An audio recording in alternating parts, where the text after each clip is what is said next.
اللهم إني أسألك بكتابك المنزل اللهم بحق هذا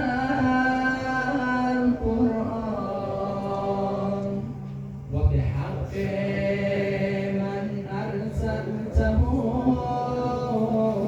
به بارها آمده باز براها بخشیدیم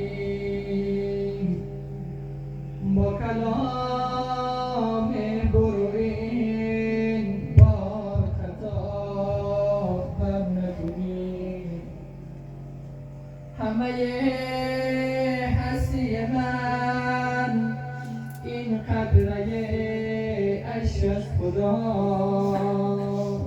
مایگر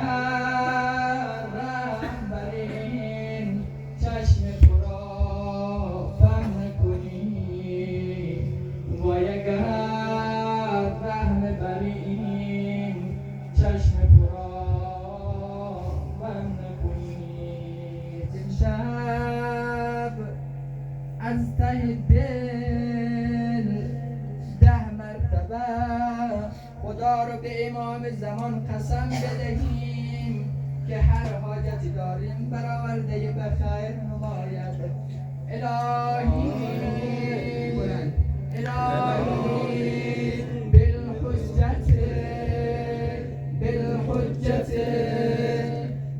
بالحجت خاموش شد صوت دعای علی حیف که خاموش شد صوت دعای علی گریه کند صبح و شام عشق فشاند مدام گریه کند صبح و شام عشق فشاند مدام تا که عدالت زند بوسه به پا عالم و عالم کند گریه برای علی کاش که ما می شدیم کشته به جای علی کاش که ما می شدیم کشته به جای علی دامن محراب خون گشته بر روحت لگا دامن محراب خون گشته این از نظر پیامبران و از نظر خود خدای تبارک و تعالی چگونه عبادت برجسته و شایسته تر هست.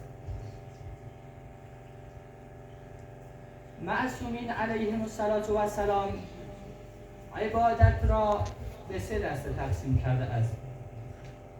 خوب دقت بکنید، من هر 3 دسته را خدمتتان بیان میکنم و شما خودتان 3 دسته تقسیم کرده است به 3 دسته. 1 عبادت بردگان، 2 عبادت کاسبکارانه و 3 عبادت احرار. قسم اولش رو میفرماید که این قوما عبدوا الله رغبتا، میگوید که یک عده‌ای از مؤمنین، یک عده‌ای از نمازگزاران عبادت میکنند از روی رغبت و ثواب.